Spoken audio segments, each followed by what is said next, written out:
Orang benar itu statusnya, orang benar akan mengalami resilience. Meskipun dia jatuh 7 kali, dia akan bangun kembali. Resilience, bangun kembali, bounce back. Mereka bangkit dari kegagalan, mereka menjadi pribadi-pribadi yang tangguh, yang ulet, tahan banting dan tidak mudah menyerah. Saya berdoa, saudara dan saya sepanjang tahun 2021 ini akan terus bangkit ketika kita mengalami kegagalan, bangkit. Ketika kita mengalami masalah, bangkit. Ketika kita mengalami problema, bangkit. Ketika kita mengalami ketidakberuntungan, bangkit. Karena status kita sebagai orang benar, di mana Tuhan yang Maha Kuasa memberikan pertolongannya, memberikan anugerahnya, memberikan kasih karunia supaya kita bangkit kembali. Sebab meskipun 7 kali orang benar itu jatuh, namun dia bangkit kembali.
percaya Engkau, kami berserah.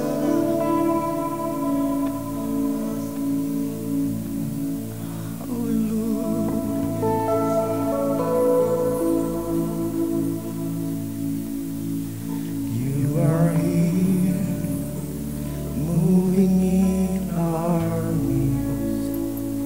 I worship you. I worship you. You are here, working in this place. I worship you. I worship you. You are here, moving in our midst. I worship you. I worship you. You are here, working in this place. I worship you. I worship you. Waymaker, miracle worker, promise keeper, light in the darkness. My God, that is who you are. Yes, you are. Waymaker, miracle worker, promise keeper, light in the darkness. My God, that is who you are. You are here, touching every heart. I worship you. I worship you. Yes, you are. You are here. Yes, you are here. Healing every heart. I worship you. I worship you. You are here. Turning life around. I worship you. You are here, mending every heart. I worship you. With your heart singing. You are waymaker, miracle worker, promise keeper, light in the darkness. My God, that is who you are. Yes, you are waymaker, waymaker, miracle worker, promise keeper, light in the darkness. My God, that is who you are. Sing it, waymaker, sing it. Waymaker, miracle worker, promise keeper, light in the darkness. My God, that is who you are. There he is, you are waymaker, miracle worker, promise keeper, light in the darkness. My God, that is who you are. Sing it, that is who you are. That is who you are. That is who you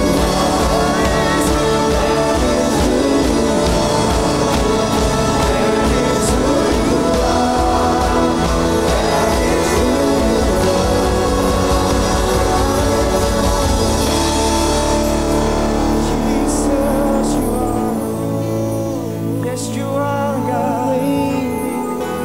Kami berserah penuh segala janji.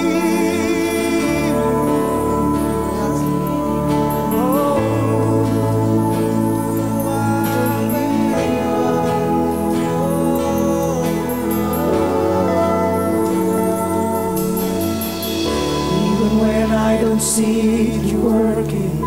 Even when I don't feel it, you're working. You never stop working. You never stop working. Even when I don't see it, you're working. Even when I don't feel it, you're working. You never never stop, you never stop for me. You never many stop, believers this place you never singing that? stop for me. Even When I don't see it, you're working. Even when I don't see it, you're working. You never stop, you never stop for me. You never stop, you never stop for me. Even when I don't see it, you're working. Even when I don't feel it, you're working. You never stop, you never stop for me. You never stop, you never stop for me. Even when I don't see it, you're working. Even when I don't feel it, you're working. You never stop, you never stop for me. You never stop, you never stop for me. Even when I don't see it, you're working. Even when I don't feel it, you're working. You never stop, you never stop for me. You never stop, you never stop for me. Waymaker, miracle worker, promise keeper, light in the darkness. My God, that is who you are. Yes, you are, yes, you are. Waymaker, miracle worker, promise keeper, light in the darkness. My God, that is who you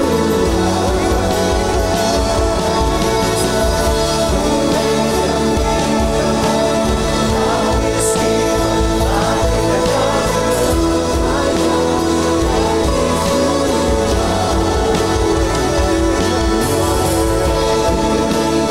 miracle worker, promise keeper, light in the darkness. My God, that is who you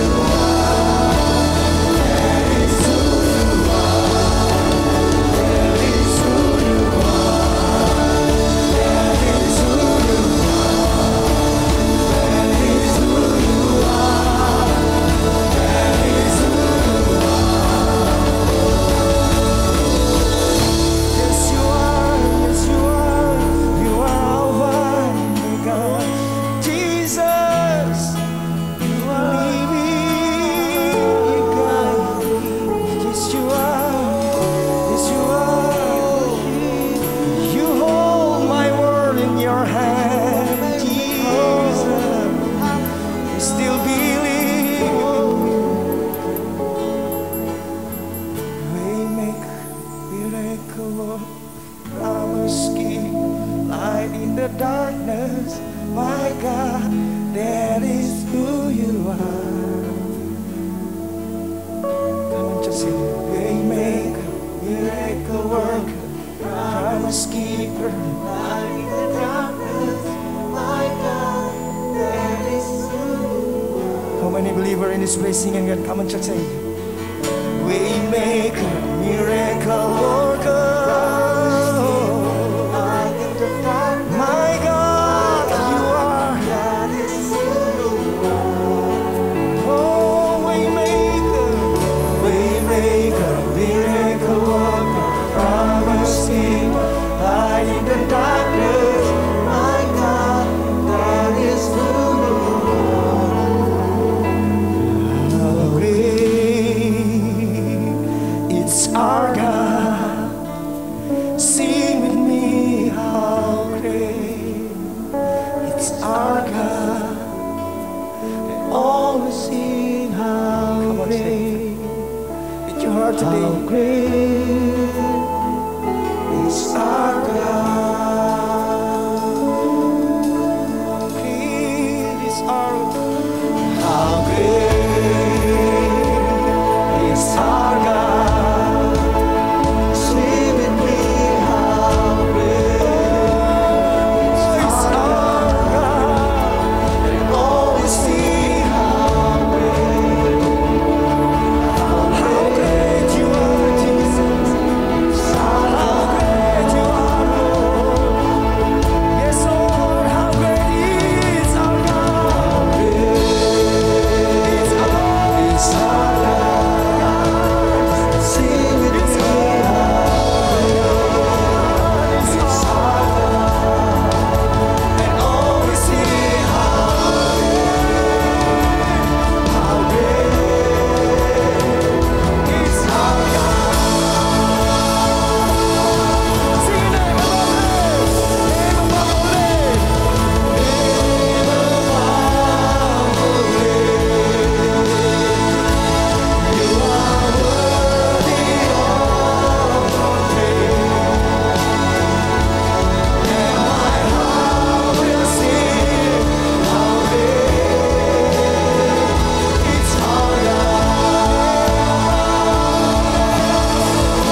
Bangkitkan dia saat ini.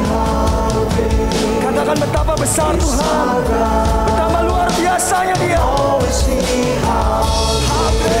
sing, how great sing. Oh, it's our God.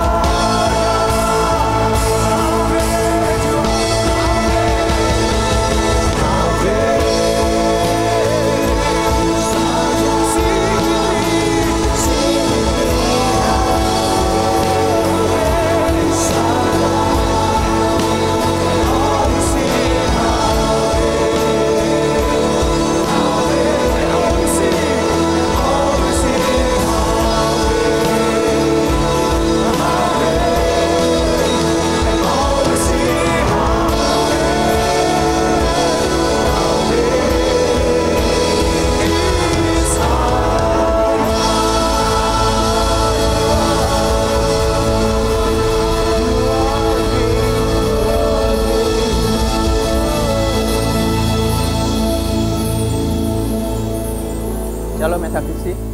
Sebelum kita masuk dalam firman Tuhan, mari saya ajak kita semua untuk masuk dalam hadirat Tuhan dulu. Kita berdoa. Tuhan Allah Bapa kami dalam kerajaan surga, kami mengucap syukur buat setiap kebaikan yang Tuhan berikan dalam hidup kami. Kami bersyukur buat pemeliharaan Tuhan atas hidup kami. Tapi kami juga melihat Tuhan pada saat ini begitu banyak tekanan yang terjadi dalam kehidupan kami. Tapi kami percaya satu hal, Engkau Tuhan yang berdaulat atas hidup kami. Engkau tidak pernah meninggalkan kami. Engkau akan terus bersama dengan kami, menguatkan kami. Pagi ini kami mau belajar akan kebenaran firman-Mu ya Tuhan. Kiranya Roh Kudus sendiri biarlah yang akan menerjemahkan setiap firman yang keluar, setiap pengajaran yang keluar. Supaya kami dapat mengerti apa yang Tuhan mau kami lakukan dalam hidup kami. Dan kami dapat bertumbuh, terus bertumbuh, menjadi serupa dengan Kristus. Terima kasih Bapa, di dalam nama Tuhan Yesus kami mengucap syukur dan berdoa. Amin. Hari ini saya ingin membawakan sebuah topik yang berjudul From Valley to Victory. Dari lembah menuju pada kemenangan. Karena kita dalam kehidupan kita saat ini mungkin seringkali kita mengalami momen-momen yang sulit. Saat-saat yang susah dalam hidup kita. Hal-hal yang mungkin kita tidak mengerti. Kita mengalami kemunduran dalam keuangan kita, ada masalah dalam kesehatan kita, ada masalah dalam hubungan dalam keluarga kita, atau mungkin pekerjaan dan usaha kita menurun. Dan pada saat kita mengalami hal itu, seringkali kita merasa bahwa kita ada dalam titik yang rendah dalam hidup kita. Kita merasa seperti kita ada di dalam sebuah lembah, kekelaman. Ya. Pada saat itu kita akan merasa discouraged, kita akan merasa patah semangat, kecil hati, dan bahkan sampai hilang harapan. Namun kabar baiknya, firman Tuhan mengatakan demikian. Dalam Hosea 2 ayat 15, dikatakan bahwa God will transform the valley of trouble into a gateway of hope. Tuhan akan mengubah lembah-lembah kesulitan, lembah-lembah kekelaman, lembah-lembah penyakit, menjadi sebuah pintu gerbang harapan. Itu janji firman Tuhan. Mungkin saat ini kita ada dalam lembah masalah, kita ada dalam lembah kesepian, kita ada dalam lembah hutang, dan pada saat itu kita merasa kita tidak mempunyai jalan keluar. Dan kita merasa bahwa hal ini adalah hal yang akan terus terjadi dalam hidup kita. Tapi Tuhan mengatakan sekali lagi, bahwa Tuhan akan mengubah lembah-lembah kesulitan, lembah-lembah kekelaman, lembah-lembah masalah dalam hidup kita, menjadi sebuah gerbang harapan. Sebuah gerbang favor Tuhan, dan sebuah gerbang kemenangan. Justru dengan melewati lembah-lembah ini akan membawa kita kepada level yang baru. Kita akan naik level, dan ini akan membawa hubungan kita yang lebih baik, akan membawa kita, membuat kita mempunyai pengaruh yang lebih baik, dan membawa kita ke dalam kemenangan. Mungkin kesehatan kita tidak baik. Saat ini kita tahu ada pandemi COVID, di mana setiap orang ketakutan, takut terjangkit COVID, yang sudah kena juga takut, ya semakin memburuk kesehatannya. Tapi percayalah, Tuhan akan mengubah lembah penyakit itu menjadi pintu gerbang kesembuhan. Yang penting kita mau berjalan melewati lembah itu. Nah, hari ini kita akan melihat bagaimana perjalanan Daud dari sebuah lembah. Dia berjalan menuju kemenangan. From valley to victory. Settingnya terjadi, kita bisa lihat di 1 Samuel 17 ayat 1 sampai 3. Di mana di situ dikatakan bahwa orang Filistin mengumpulkan tentaranya untuk berperang. Mereka berkumpul di Soko di tanah Yehuda dan berkemah antara Soko dan Aseka di Efes Damim. Saul dan orang-orang Israel juga berkumpul dan berkemah di lembah Tarbantin. Mereka mengatur barisan perangnya berhadapan dengan orang Filistin. Orang Filistin berdiri di bukit sebelah sini dan orang Israel berdiri di bukit sebelah sana. Dan lembah ada di antara mereka. Jadi settingnya, saudara, ada pertempuran antara orang Filistin dan orang Israel. Actually belum terjadi pertempuran, akan terjadi pertempuran. Orang Filistin mereka berkemah di perbukitan, di sebelah selatan. Sedangkan orang Israel berkemah di dataran di sebelah utara. Nah, mereka akan bertempur di lembah. Ya, lembah ini adalah lembah Tarbantin atau lembah Elah dalam bahasa Ibrani-nya. Ya. Kemudian pada saat itu tampillah keluar seorang pendekar, ya, seorang tentara dari orang Filistin, namanya Goliat dari Gad.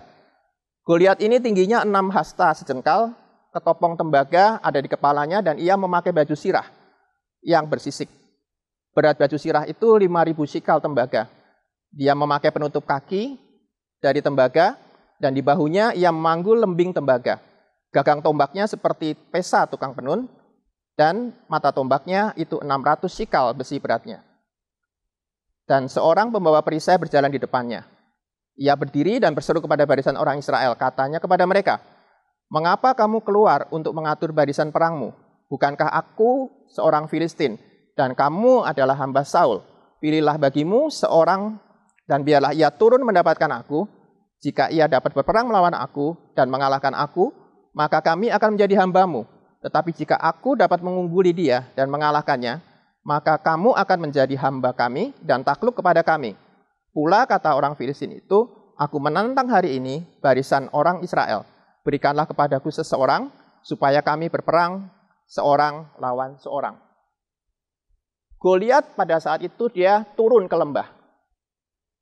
Dan pada saat dia di lembah, dia menantang orang Israel.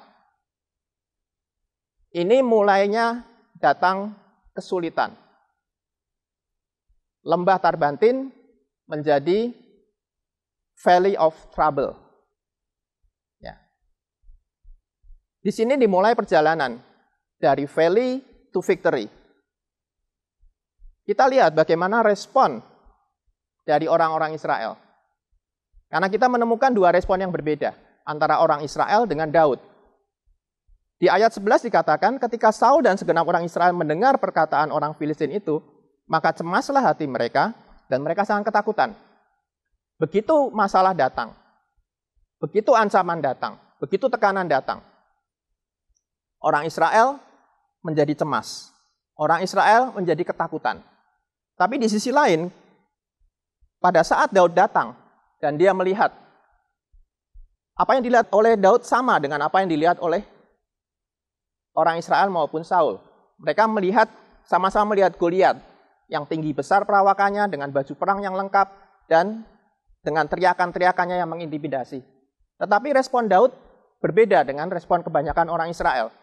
Kalau kita lihat di ayat 26, lalu berkatalah Daud kepada orang-orang yang berdiri di dekatnya, apakah yang akan dilakukan kepada orang yang mengalahkan orang Filistin itu dan yang menghindarkan cemooh dari orang Israel?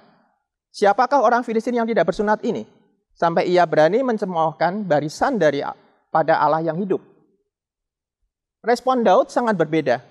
Dia menyatakan bahwa apa sih yang dilakukan kepada orang yang bisa mengalahkan orang Filistin itu? Artinya bahwa Daud mempunyai keyakinan pasti ada orang yang bisa mengalahkan orang Filistin ini. Daud tidak ketakutan, tapi dia memiliki harapan. Di ayat 37 juga dikatakan pada saat Daud bertemu dengan Saul, Daud menyatakan bahwa Tuhan yang telah melepaskan aku dari cakar singa dan cakar beruang, ia juga yang akan melepaskan aku dari tangan orang Filistin itu. Di sini Daud mempunyai suatu keyakinan. Daud mempunyai respon yang benar. Pada saat kita mau berjalan dari valley to victory, kita mau merubah lembah menjadi kemenangan, maka yang pertama yang harus kita lakukan adalah kita step in with faith and hope. Kita melangkah dengan iman dan pengharapan. Pada saat saya melihat reaksi orang Israel yang mereka cemas ketakutan, ini seperti deja vu. Deja vu pada saat 12 pengintai menghadap pada Musa.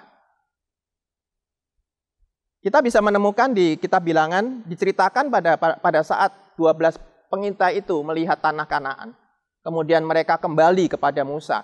Mereka melaporkan kepada Musa. Mereka mengatakan seperti ini. Ya, kami sudah masuk ke negeri kemana kau suruh kami.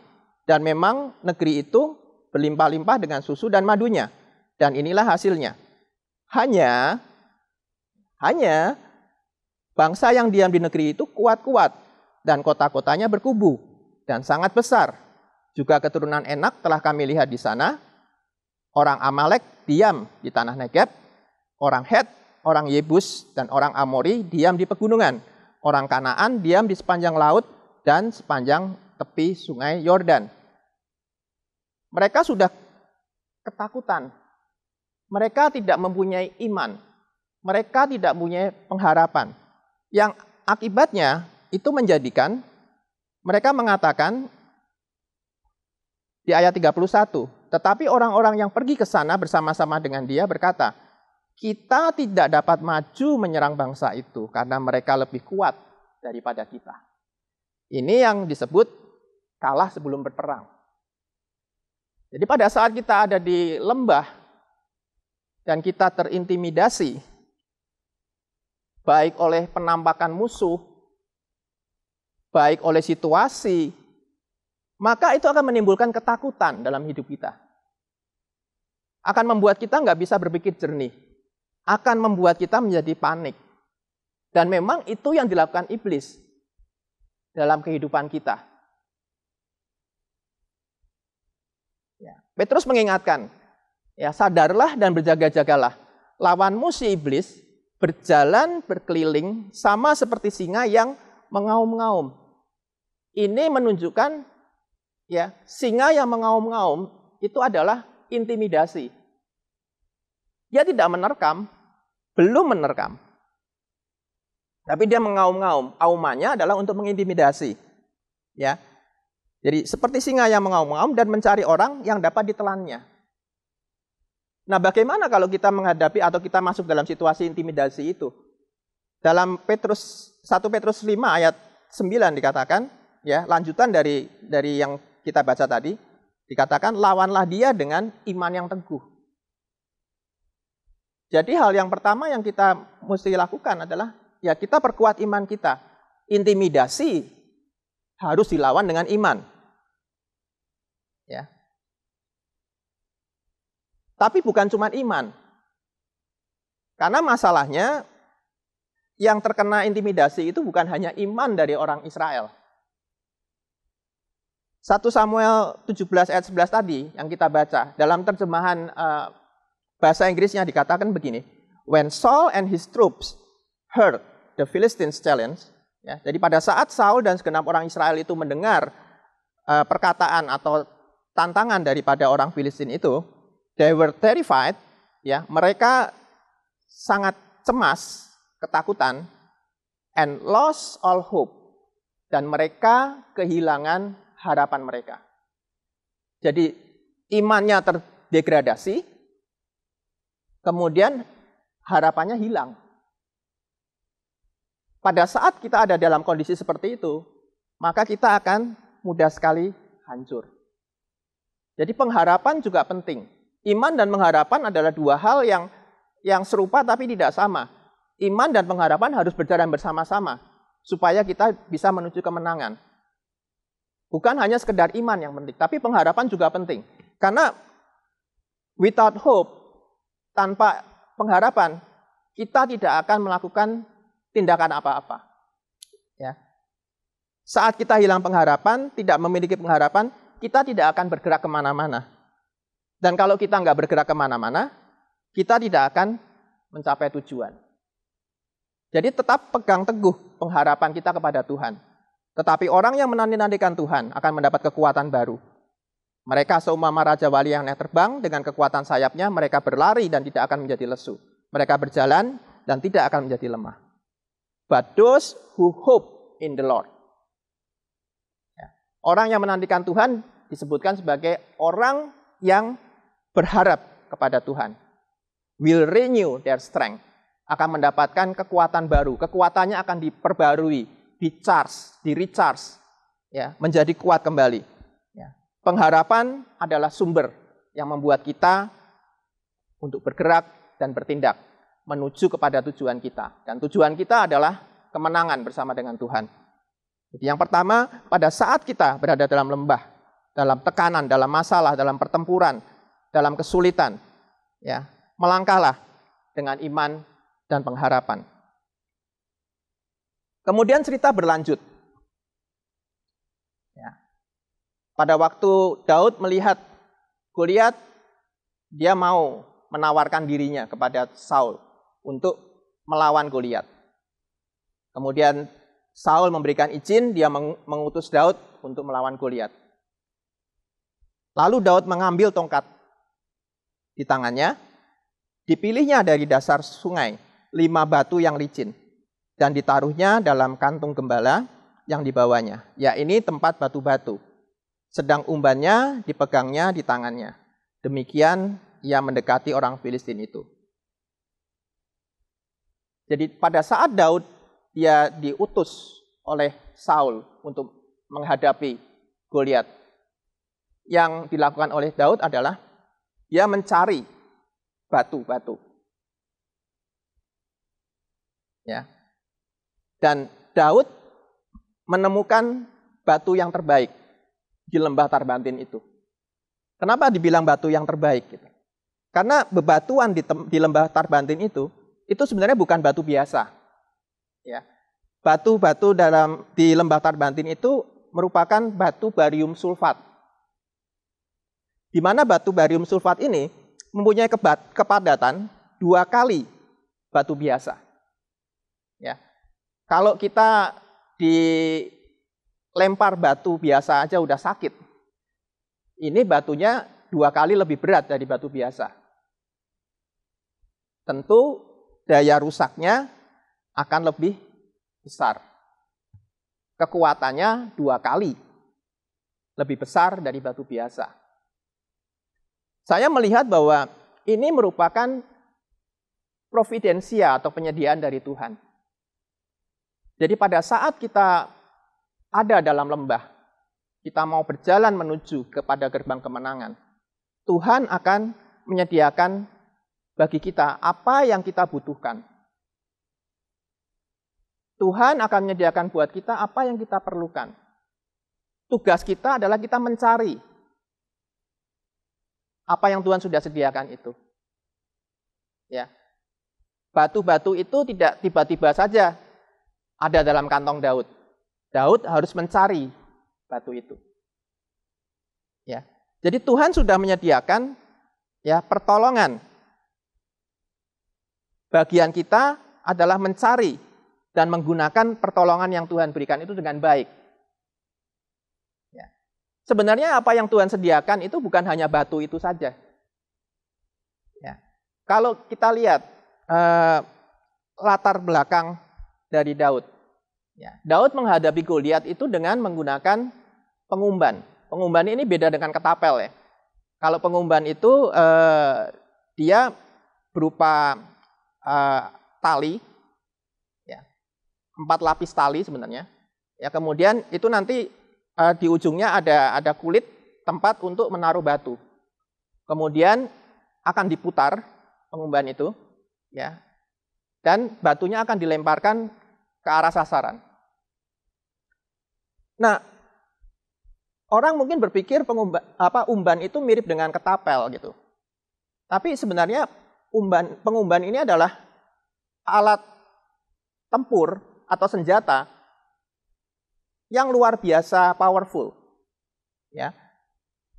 Pada saat umban itu diputar, ya, saya membayangkan Daud memutar itu, dia sudah biasa kan.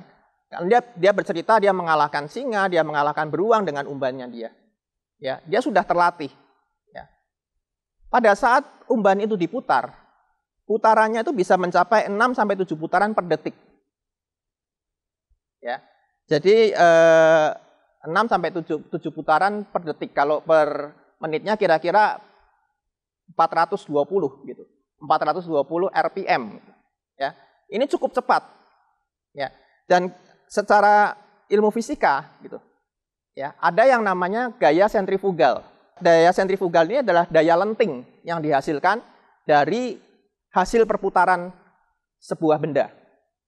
Ya, dan gaya sentrifugal ini bisa berlipat kali kekuatannya dan kecepatannya ya pada saat putarannya itu semakin besar.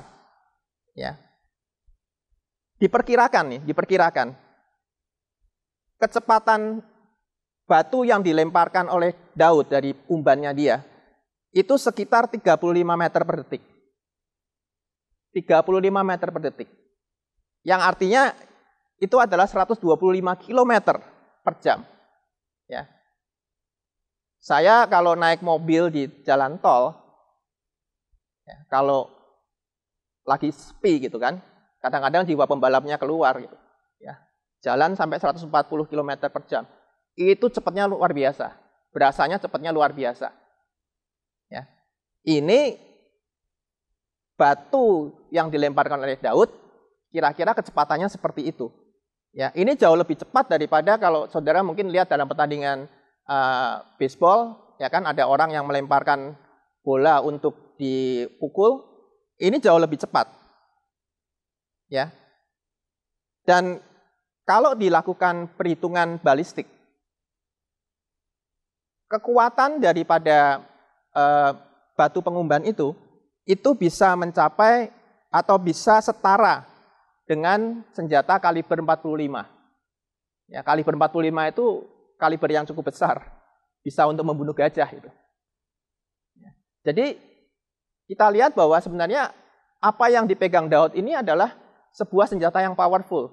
Jadi kalau saya bilang salah, kalau orang selalu mengatakan ya bahwa pada saat Daud menghadapi Goliat, Daud itu adalah seorang underdog gitu. Ini enggak gitu. Karena Daud mempunyai senjata yang powerful dan dia mempunyai skill. Ya, sebuah umban itu bisa mencapai sasaran, membunuh sasaran sampai jarak sekitar 180 meter. Banyak pengumban-pengumban yang bisa membunuh burung yang sedang terbang di udara hanya dengan lemparan umbannya saja. Jadi kalau saya lihat ini sebenarnya adalah providensia dari Tuhan. Tuhan sudah menyiapkan Daud jauh sebelum dia menghadapi Goliat. Ya, latihannya di padang gembala pada waktu dia menggembalakan kambing dombanya. Dia melindungi kambing dombanya terhadap beruang maupun singa. Ya. Dan satu lagi yang saya lihat menariknya seperti ini. Kalau kita lihat Goliat itu kan dia turun ke lembah, ya, dia disertai oleh seorang yang membawakan perisai buat dia, dan juga dia membawa pedang, juga ada tombak. Kalau kita melihat dalam ketentaraan, itu ada 3 jenis pasukan. Ya, kalau Bapak Ibu mungkin yang jebolan sekolah minggu pasti tahu, ya kan ada lagu "Aku bukan pasukan berkuda, aku bukan pasukan berjalan, aku bukan pasukan menembak." Ini sebenarnya penjelasan dari 3 jenis pasukan yang ada dalam ketentaraan. Ada pasukan berkuda, itu cavalry. Cavalry itu adalah pasukan yang menggunakan kendaraan.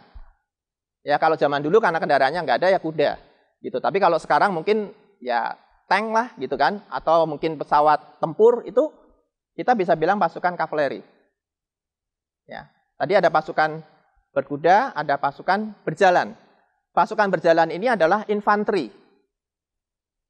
Ya, pasukan berjalan infanteri, dia senjatanya apa? Senjatanya adalah pedang, tombak, ya, dan perisai. Itu untuk pertempuran jarak dekat. Pasukan infanteri. Ya. Dan yang ketiga pasukan menembak. Pasukan menembak itu sebutannya adalah pasukan artileri. Jadi mereka menggunakan senjata-senjata jarak jauh.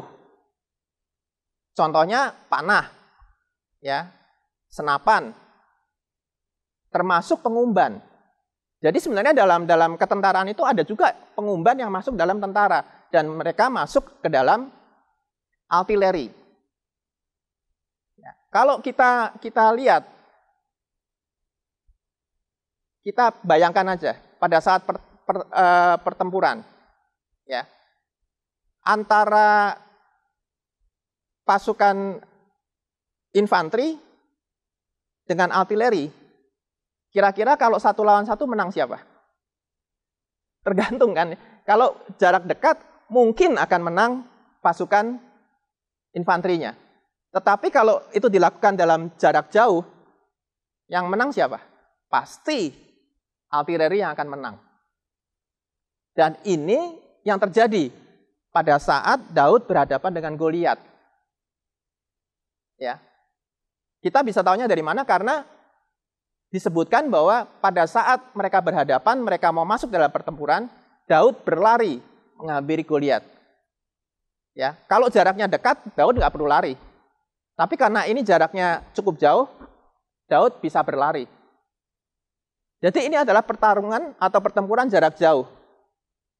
Ya, sehingga Daud bisa menang. Dan saya melihat bahwa ini juga adalah providensia Tuhan. Tuhan bikin skenario. Pertempuran yang harusnya antara infanteri dengan infanteri dirubah menjadi infanteri dengan artileri. Sehingga Daud bisa memenangkan pertempuran ini. Namun seringkali kita tidak bisa melihat providensia Tuhan. Ya, kita seringkali tidak bisa melihat provisi dari Tuhan. Ada cerita Bapak Ibu mengenai ada seseorang dia tinggal di satu daerah, kemudian terjadi banjir di daerah itu. Pada saat terjadi banjir, ya, hujan turun lebat, nggak berhenti-berhenti, kemudian mulai banjir, air mulai naik gitu. Pada saat air mulai naik sampai selutut, ya, ada beberapa orang mulai mengungsi dan mereka melewati rumah orang ini, mereka bilang, ayo kita ngungsi yuk, mumpung airnya masih selutut, ya. Tapi orang ini dia bilang, enggak, saya mau berdoa sama Tuhan saja supaya Tuhan menyelamatkan saya.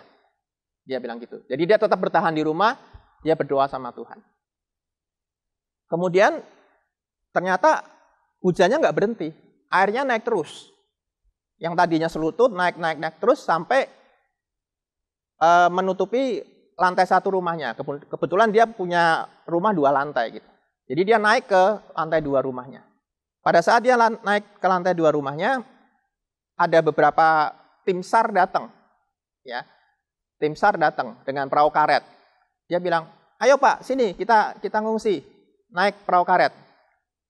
Karena dia punya iman yang kuat gitu kan. Dia bilang, enggak, saya di sini aja. Saya percaya Tuhan akan meluputkan saya. Ya, Tuhan akan membereskan masalah ini. Saya percaya sama Tuhan, saya berdoa. Bagus nggak? Bagus sih, gitu. Ya, dan dia terus tinggal di situ, di rumahnya. Tapi air atau hujannya nggak berhenti, malah semakin deras, sampai airnya naik mendekati atap. Dia akhirnya naik ke atap. Pada saat dia di atap, ada helikopter lewat. Kemudian helikopternya bilang, Pak, ini kita turunkan tangga, Bapak naik tangga ini supaya kita bisa ungsikan Bapak. Dia tetap beriman sama Tuhan. Jadi dia bilang, enggak, saya mau tunggu Tuhan tolong saya. Saya percaya Tuhan akan luputkan saya. Tuhan akan tolong saya. Dia nggak mau naik helikopternya. Akhirnya terjadi banjir bandang. Di mana akhirnya dia hanyut. Orang ini hanyut dan dia meninggal. Pada saat dia meninggal, untungnya dia masuk surga. Pada waktu dia masuk surga, dia komplain sama Tuhan gitu. Dia bilang, Tuhan, aku kan sudah beriman sama kamu. Kok kamu tidak memberikan provisi kepada aku? Kamu tidak menolong aku. Kamu tidak menyediakan apapun juga untuk menolong aku, untuk meluputkan aku. Dan Tuhan menjawab begini, aku selalu menyediakan pertolongan buat kamu. Orang-orang pada waktu air masih selutut, mereka yang mengajak kamu untuk mengungsi, itu aku yang sediakan. Aku yang suruh mereka. Aku yang atur. Pada saat air mencapai lantai 2, ada perahu karet, itu aku juga yang mengatur. Pada saat sudah dikenteng, helikopter itu pun aku yang mengatur buat kamu. Tapi kamu tidak bisa melihat provision yang aku sediakan buat kamu. Jangan sampai itu terjadi kepada kita. Karena Tuhan itu selalu menyediakan buat kita. Mintalah, maka akan diberikan kepadamu. Carilah, maka kamu akan mendapat. Jadi kita harus mencari. Karena Tuhan sudah menyediakan buat kita. Bagian kita adalah mencari dan menggunakannya dengan baik. Maka nanti hasil akhirnya adalah kemenangan buat kita. Ya.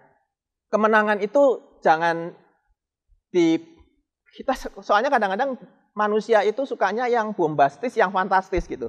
Ya, maunya sesuatu yang instan, yang supranatural gitu. Enggak selalu, Bapak Ibu. Ya, penyediaan Tuhan itu tidak selalu bentuknya supranatural. Malah kadang-kadang kalau diberikan supranatural kita yang akan takut gitu. Ya, tapi Tuhan menyediakan supaya kita mencari dan kita mendapatkannya dan kita menggunakannya dengan baik. Seperti apa yang dikatakan oleh pastor pada minggu pertama bulan Agustus ini. Pastor mengatakan bahwa kemenangan itu pasti buat kita. Tapi yang kedua adalah jalani prosesnya. Nah, Tuhan juga mau kita menjalani prosesnya. Tuhan sediakan, kita jalani prosesnya. Seringkali ya Tuhan tidak memberikan kemenangan secara instan kepada kita.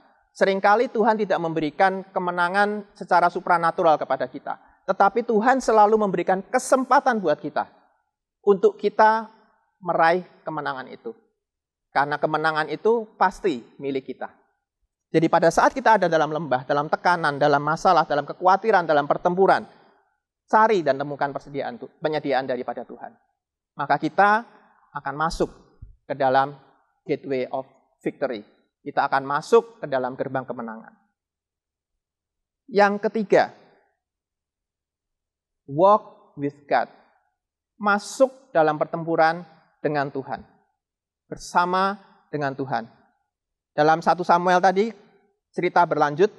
Ya, Daud sudah menemukan batu-batu, kemudian dia menghadapi Goliat. Dia berhadapan dengan Goliat. Di sana Daud berkata kepada Goliat, engkau mendatangi aku dengan pedang dan tombak dan lembing, tetapi aku mendatangi engkau dengan nama Tuhan semesta alam, Allah segala barisan Israel yang kau tantang itu. Hari ini juga Tuhan akan menyerahkan engkau ke dalam tanganku dan aku akan mengalahkan engkau dan memenggal kepalamu dari tubuhmu. Hari ini juga aku akan memberikan mayatmu dan mayat tentara orang Filistin kepada burung-burung di udara dan kepada binatang-binatang liar, supaya seluruh bumi tahu bahwa Israel mempunyai Allah. Dan supaya segenap jemaah itu tahu bahwa Tuhan menyelamatkan, bukan dengan pedang dan bukan dengan lembing. Sebab di tangan Tuhanlah pertempuran, dan Ia pun menyerahkan kamu ke dalam tangan kami. Ya. Daud berkata, engkau, Goliat, mendatangi aku dengan pedang dan tombak dan lembing, tetapi aku mendatangi engkau dengan nama Tuhan. Bersama dengan Tuhan, kita akan masuk ke dalam gateway of victory. Nah, bagaimana kita bisa berjalan dengan Tuhan? Mazmur 22 ayat 4 mengatakan, padahal engkaulah yang kudus bersemayam di atas puji-pujian orang Israel. Jadi Tuhan bersemayam di atas puji-pujian orang Israel. Tuhan bersemayam di atas puji-pujian umatnya. Kalau kita mau Tuhan bersama dengan kita, sering-seringlah memuji Tuhan. Ya. Janganlah hendaknya kamu khawatir tentang apapun juga, tetapi nyatakanlah segala keinginanmu kepada Allah dalam doa dan permohonan dan ucapan syukur. Damai sejahtera Allah yang melampaui segala akal dan memelihara hati dan pikiranmu dalam Kristus Yesus. Selain kita memuji Tuhan, ya, berdoa, naikkan ucapan syukur. Maka damai sejahtera Allah akan bersama dengan kita. Damai terjadi setelah perang berakhir. Jadi kalau kita mau mengakhiri peperangan dengan kemenangan, ya, lakukan doa, pujian, ucapan syukur setiap hari, setiap waktu. Karena itu merupakan senjata kita yang paling ampuh. Ya. Tuhan itu kerinduannya jalan sama kita loh, Bapak Ibu. Tuhan punya kerinduan, berjalan dengan kita itu kerinduannya Tuhan. Ya. Tuhan Yesus sendiri berkata, ya marilah kepadaku semua yang letih, lesu dan berbeban berat. Kalau Tuhan bilang marilah kepadaku, artinya apa? Tuhan mau bersama dengan kita. Kitanya yang kadang-kadang nggak mau jalan sama Tuhan. Padahal kalau kita bersama dengan Tuhan, maka apa? Tuhan bilang, aku akan memberi kelegaan kepadamu. Aku akan memberikan kemenangan kepadamu. Aku akan memberikan kelepasan kepadamu. Oleh sebab itu, datang sama Tuhan. Ya, kerinduan Tuhan adalah bersama dengan kita. Tugas kita adalah belajar pada Tuhan. Ya. Dan kapan Tuhan bisa bersama dengan kita? Daud dalam Mazmur 23, ayat yang sangat terkenal, mengatakan, sekalipun aku berjalan dalam lembah kekelaman, aku tidak takut bahaya, sebab engkau besertaku. Gadamu dan tongkatmu itulah yang menghibur aku. Pada saat kita ada dalam lembah, kita nggak perlu takut. Karena Tuhan beserta dengan kita. Tapi ada syaratnya. Ya kan? Ini kan ayat 4. Di ayat 1-nya ada diawali dengan Tuhan adalah gembalaku. Jadi, kapan Tuhan akan bersama dengan kita pada saat kita ada di lembah kekelaman? Pada saat kita menjadikan Tuhan gembala kita. Ya. Pada saat kita berada dalam lembah, dalam tekanan, dalam masalah, dalam pertempuran, dalam kesulitan, dalam tekanan, ya, terus berjalan dengan Tuhan.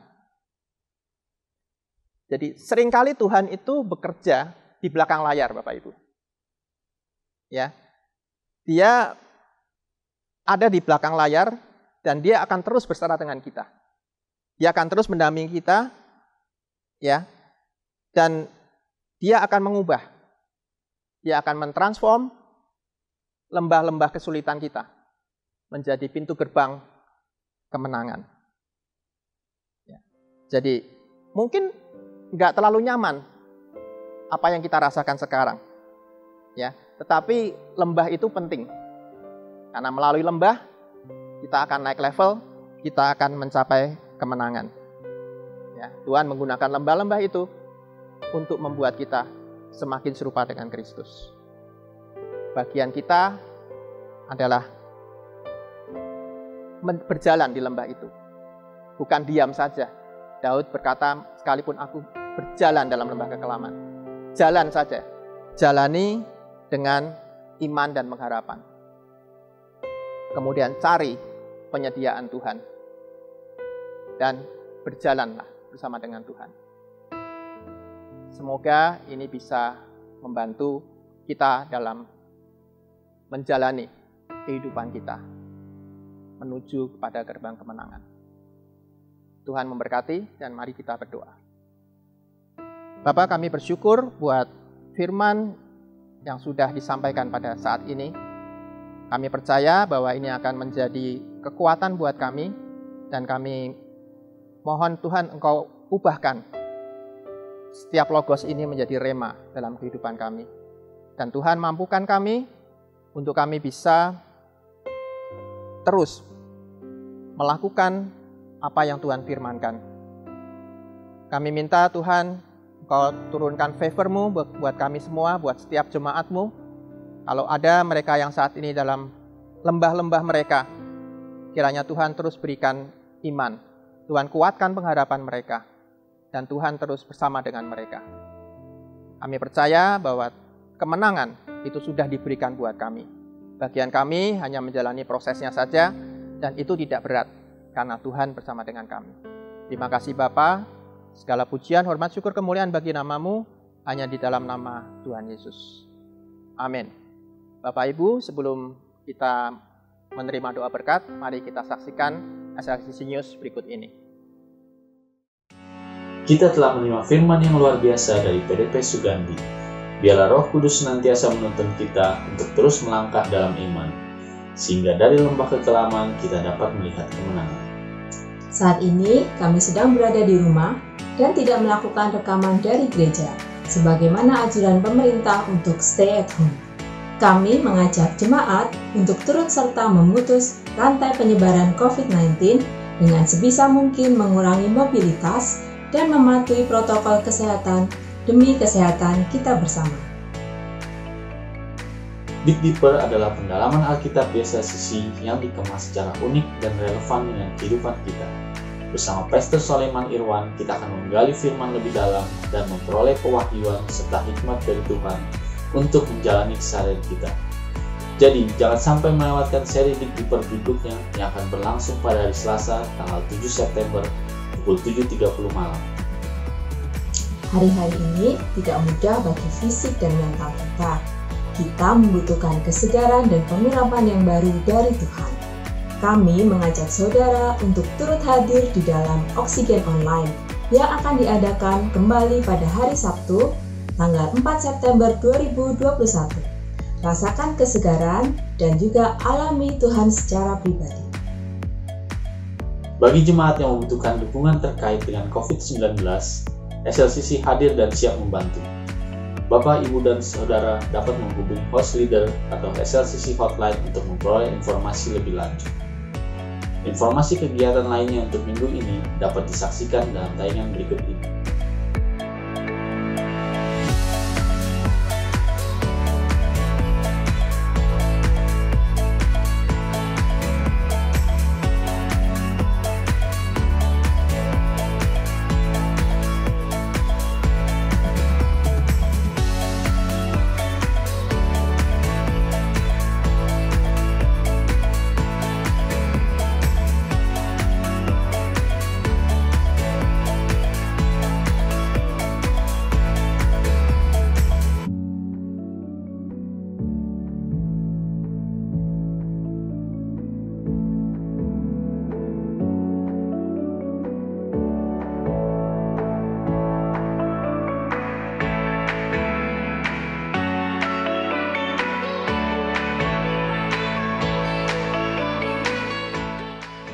Untuk menutup ibadah hari ini, saya mengundang Bapak Ibu Saudara untuk bersatu di dalam doa. Mari kita berdoa. Bapa, kami berdoa bagi jemaat SLCC. God protection, provision, and healing. Semua jemaat mengalami kemenangan, menjadi garam dan terang dimanapun Tuhan tempatkan. Menjadi berkat bagi bangsa Indonesia dan bangsa-bangsa. Kami berdoa bagi lead pastor kami, Pastor Irwan dan Pastor Teti, Associate Pastor, Pastor Hasan dan Pastor Suwarni, host leaders, dan semua leaders di SLCC. Tuhan berikan mereka hikmat dan kebijaksanaan di dalam memimpin dan menggembalakan jemaat SLCC. Kami berdoa bagi gereja-gereja Tuhan yang ada di seluruh Indonesia. Tuhan menyertai dan memberkati, sehingga kami tubuh Kristus menjadi berkat bagi bangsa Indonesia. Kami juga berdoa bagi bangsa kami Indonesia. Kami memberkati pemimpin kami Presiden Jokowi, Wakil Presiden Bapak Ma'ruf Amin, serta semua menteri. Tuhan memberikan hikmat dan kebijaksanaan di dalam memimpin bangsa Indonesia. Kami katakan berkat atas Indonesia. Indonesia dipulihkan. Indonesia mengalami kebangkitan ekonomi. Indonesia mengalami revival. Terima kasih Bapa kami yang di surga. Dalam nama Putra-Mu Tuhan kami Yesus Kristus kami berdoa. Amin. Saudara-saudara, demikianlah firman Tuhan yang sudah kita dengar. Mari kita menjadi pelaku-pelaku firman Tuhan Dan jangan lupa untuk selalu berkomunitas di dalam komunitas sel, host. Saudara bisa menghubungi hotline GBI SLCC. Mari kita akhiri ibadah kita arahkan hati kita kepada Tuhan. Saudara-saudara yang dikasih Tuhan, Tuhan memberkatimu, Tuhan melindungimu, Tuhan menyinari engkau dengan wajahnya dan memberikan engkau kasih karunia. Tuhan menghadapkan wajahnya kepadamu dan memberikan engkau damai sejahtera. Karena itu berkat dan rahmat dari Allah Bapa, cinta kasih dari Tuhan Yesus Kristus, dan penyertaan dan kuasa Roh Kudus turun atas hidupmu. Di dalam nama Tuhan Yesus, semua yang percaya sama-sama kita katakan, amin. Mari kita naikkan doksologi.